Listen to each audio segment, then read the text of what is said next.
అభిమానులందరికీ స్వాగతం అండి. ఇప్పుడు నేను చెప్పబోయేది తెనాలి రామకృష్ణ కథలలో ఒక చిన్న కథ. అది ఏమిటంటే రాణివాసం రట్టు గుట్టు. అయితే ఒకరోజు రామకృష్ణుడు వేరొక మార్గంలో రాజ్యసభకు వెళ్ళవలసి వచ్చింది. అలా వెళుతూ ఉండగా ఆయనకి మార్గమాధ్యంలో వేశ్యాగృహాలు అనేకం ఉండేవన్నమాట.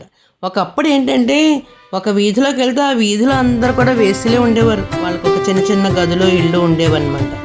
రామకృష్ణుడు ఒక వేశ్యాగృహం దగ్గర జరుగుతున్న విషయం చూసి ఆశ్చర్యపోయాడు, అనుమానించబడ్డాడు. ఏమిటంటే ఒక ఇంటి చూరు కింద అరుగు మీద ఒక వేశ్య నిలబడి వచ్చిపోయే వాళ్ళని వెదురుచూపులు చూస్తుంది. వేశ్యలు ఎవరైనా ఏం చేస్తారు? ఎవరన్నా మగవాడు కనిపిస్తే చాలు, రండి రండి బావా రండి అని మా ఇంటికి తీసుకుని లోపలికి తీసుకుపోతారు. వయ్యారాలు వలకపోస్తూ ఉంటారు. మనుషులను వెళ్లకుండా దారికి అడ్డంగా నిలిచి రకరకాల సైకిల్ చేస్తారు. వాళ్ళ వృత్తికి సంబంధించిన కిటుకులన్నీ ప్రయోగించి మనుషుల్ని వాళ్ళ వల్లలోకి లాక్కుంటారు. దానికి విరుద్ధంగా ఈ నెరజాన ఇంటి ముందు ఎవరైనా వచ్చి రాగానే వాళ్ళని అక్కడి నుంచి తిప్పి పంపించేస్తుంది. ఏమిటి వీళ్ళు వృత్తికి ధర్మానికి భిన్నంగా నడుచుకుంటుందండి ఈమె అని అనుకున్నాడు. ఏంటి, ఎందుకు ఈమె ఇలా భయపడుతుంది? అదేదో తెలుసుకోవాలి అనుకున్నాడు రామకృష్ణుడు. ముందుకు వెళ్ళి ఈ ఇల్లు ఎవరిది అని అడిగాడు. రాణివాసం వారిది చెప్పిందా యువతి. ఆమెకి నా పలకదు, అందుకే నీ బదులు నీ పలికింది. రాణివాసము వారిల్లు అంటే రాజకుటుంబాలకు మాత్రమే ప్రత్యేకించిన వేశ్యాగృహం కదా. అంటే రాజు తరపు బంధువులు ఎవరో రావడానికా ఇక్కడికి? కానీ ఈ ఇల్లు అలా కనిపించట్లేదే.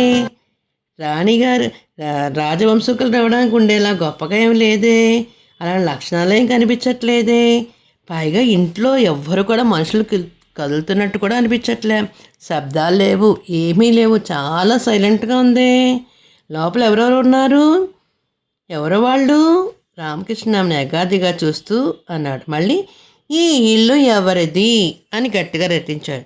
రాణివాసం వారిది పో పో అందా యువతి బెదిరి చూపులు చూస్తూ. రామకృష్ణుడు చప్పున అరుగు మీదకి ఎక్కి ఏమిటేమిటి ఇది రాణివాసమా, సొత్త అని చెప్పి ఒక వాసం లాగాడో లేదో అక్కడ చుట్టుపక్కల నా వాసాలన్నీ ఒక్కోటి పీకేశాడు.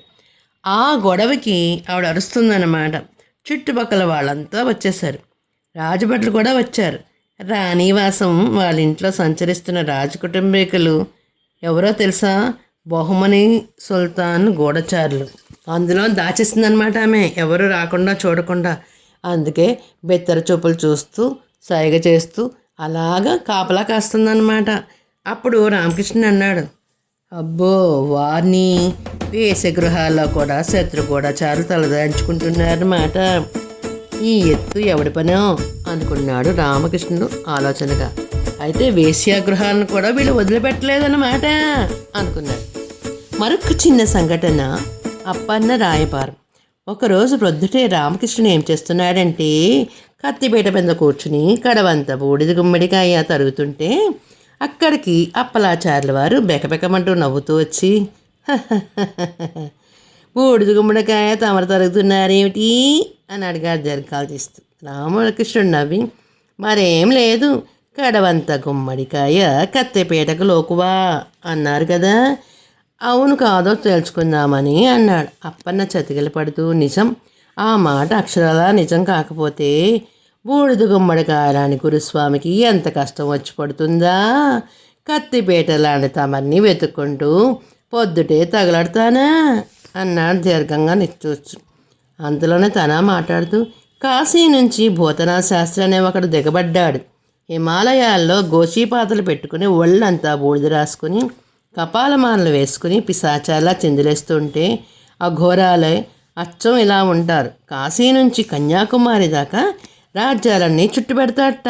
రాజగురువుని మాత్రం ఢీకొంటాడట. ఓడితే కాళ్ళు పట్టించుకుంటాడట. అది వాడి శబదం. వాడొచ్చి రాయలవారిని దర్శిస్తే మీ గురువు మాతో పోటీకి వస్తాడా చస్తాడా అన్నట్ట. రాయలవారు హుకుం జారీ చేశారు. ఆచార్యుల వారేమో అలపాచమానం బందీ అయిపోయి అలమటిస్తున్నారు. అయ్యో పాపం అన్నాడు రామకృష్ణుడు.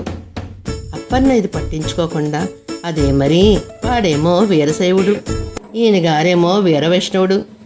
వైష్ణవుల్లో ఏదైనా అడిగితే వీపు వాయికొట్టి పంపేసేవారు. కానీ వాడు శైవంలో ఈయన వీపు చీరేస్తాడేమో అని అంటూ నీళ్లు నమ్మలాడు. రామకృష్ణుడికి భయం నటిస్తూ, అమ్మో ఇంకేముంది, చిరిగి చేటడై అయిపోతుంది వీపు అన్నాడు. అప్పన్న చప్పున అతడి చేతులు పట్టుకుని, అందుకే కడువంత గుమ్మడి కత్తిపీటను వెతుక్కుంటూ వచ్చింది. అంటే మా గురువుగారు మీకోసం నన్ను ఇక్కడ పంపించారు. రామకృష్ణ తల ఇలా చూస్తూ, అతగాడు రాజగురువుని మాత్రమే ఢీకొంటాడని చెప్పావు కదా, మరి నాతో ఆయనకి పనేంటి అన్నాడు. అప్పుడు అప్పని తలూపి, అది వాడి శబదం, దానికో వెసులుబాటు కూడా కల్పించారులేండి. ఏ కారణం చేతైనా రాజుగారి వాదనకి దిగలేకపోతే ఆయన తరపు మరొకరు ఎవరన్నా పాల్గొవచ్చు. పరిహారం మాత్రం గురువుగారే అనుభవించాలంట. అయ్యో ఇక తమదే భారం, చించినా ముంచినా తమదే దిక్కు అన్నాడు. రామకృష్ణుడు నవ్వి, సరే చించేస్తా అని చెప్పాడు. తిక్కరేపిన పద్యం. భూతనాథ శాస్త్రి రాయలవారి సభలో అడుగుపెడుతూనే తన చేతున్న త్రిశూలాన్ని నేలకు కొడుతూ భం భం భోలేనాథ్ అని గాండిస్తూ బిగ్గరగా అతడు అరుపు వింటూ అఘోరా లాంటి అతడి వేషభాషను చూస్తూ సభలోని వారంతా ఉలిక్కిపడ్డారు. భూతనాథుడు సూటిగా తాతాచార్య వైపు చూస్తూ, రాజా, మీ రాజగురు మాతో వాదనకి సిద్ధంగా ఉన్నారా అని అడిగాడు గంభీరంగా. తాతాచార్య వారు చప్పున జవాబిస్తూ, వీరశైవులతో మేము తత్కాలు చెయ్యం. మా తరపున మా మద్దతుగా రామలింగడు మీతో వాదిస్తాడు. వాదన అతనిదైన ఫలితము పరిహారము మాదే అన్నాడు. రామలింగడా, ఎవడవాడు అన్నాడు భూతనాథ్ అహంకారంతో. రామకృష్ణ పైకిలేసి, జై జగన్మాత అన్నాడు. అతడి వైపు మర్రి చూస్తూ, నువ్వా, మా చిటికని వేరంత లేవు కసుగాయివి, నువ్వా మాతో ఢీకొంటావా అన్నాడు అహంభావంతో. రామకృష్ణుడు నవ్వి, మరే కడివెడంత గుమ్మడికాయ కత్తిపేటకు లోకివేలే అన్నాడు. తనని గుమ్మడికాయతో పోల్చేసరికి భూతనాథుని ఆవేశంతో ఊగిపోతూ, తెరిసా, గుమ్మడి లింగాకారం, స్వయంభూలింగం, అట్టి సదాశివుణ్ణి ఆక్షేపించిన వాళ్ళకి ఉపేక్షించారు ఈ రాయలు. ఓ రాజా అని గర్జించాడు. రాయలు వారు ఉలిక్కిపడ్డారు. వారి మొహం జేవురించింది. అంతలోనే ఎవరన్నారు? రాయలవారు రాజు అని ప్రశ్నించాడు రామకృష్ణుడు. ఆ ప్రశ్న విని అదిరిపడ్డాడు భూతనాథుడు. అంతలోనే రామకృష్ణుడు అందుకుంటూ, రాయలు రాజట చిచి అని పద్యం ప్రారంభించగానే భూతనాథుడు నివ్వెరపోయాడు. రామకృష్ణుడు తల పరికరించి, అర్థం కాలేదా, మళ్ళీ చెప్పనా అన్నాడు. రాయలు వారు రాజట చిచి భర్తట చచ అష్టదిగ్గజాల కవులట హే హే సభాస్థలియట, ఇది హవ్వ కారమట కంటికిన్ అని పద్యం చదివాడు. అంతే, ఒక్కసారిగా హాహాకారాలతో సభ అంతా హోరెత్తిపోయింది. రాయలవారు ఆగ్రహంతో పళ్ళు పటపటా కొరికారు. ఆస్థానంలో కవులు అవమానంతో వెర్రిమొహాలేశారు. అప్పన్న లబలబలాడుతూ, ముంచేశాడండోయ్ లింగడు, మనల్ని నిలువన ముంచేశాడు. మీకు చెప్పు దెబ్బలు పడడం ఖాయం. తాతాచార్యుల వారు ఇంకేమనలేక అలా ఉండిపోయాడు. రాయలవారి ఆగ్రహంతో కాలసర్పంలో బొసకొడుతున్నారు. వారి కళ్ళల్లో నెత్తురు జీరలు ఎర్రగా రాటుదేలుతున్నాయి. జేవురించిన వారి వదనాన్ని చూస్తూ, నేటికి రామలింగడి గారి పని అయిపోయింది అనుకున్నాడు సూరన్న గారు. తాతాచార్యుల వారి భయంతో చెమటలు కక్కుతూ, ఒరే లింగా, బుద్ధి తక్కువై నిన్న మద్దతును ఇచ్చిన పాపాన్ని నా పదవిని ఎసరు పెడతావట్రా అన్నాడు కోపంగా. ఒక్కసారి మిన్ను విరిగి మీద పడుతోందా అన్నట్టు భయోద్వేగాలతో స్తంభించిన సభ ఒక్కసారిగా చైతన్యం తెస్తూ, భం భం భోలే హరహర మహాదేవ్ అంటూ బిగ్గరగా అతడు అరిచాడు భూతనాథుడు. అందరూ ఉలిక్కిపడ్డారు. శివ, శంకర, నా ప్రియభక్తుడినని వీరశైవుడినన్న అహంకారంతో వైష్ణవుని ఢీకొనాలని వచ్చా. ఈ శారదాపుత్రుడి రూపంలో నా కళ్ళు తెరిపించావు. నా అజ్ఞానాన్ని ఒక పద్యంలో మటుమాయం చేయించావు.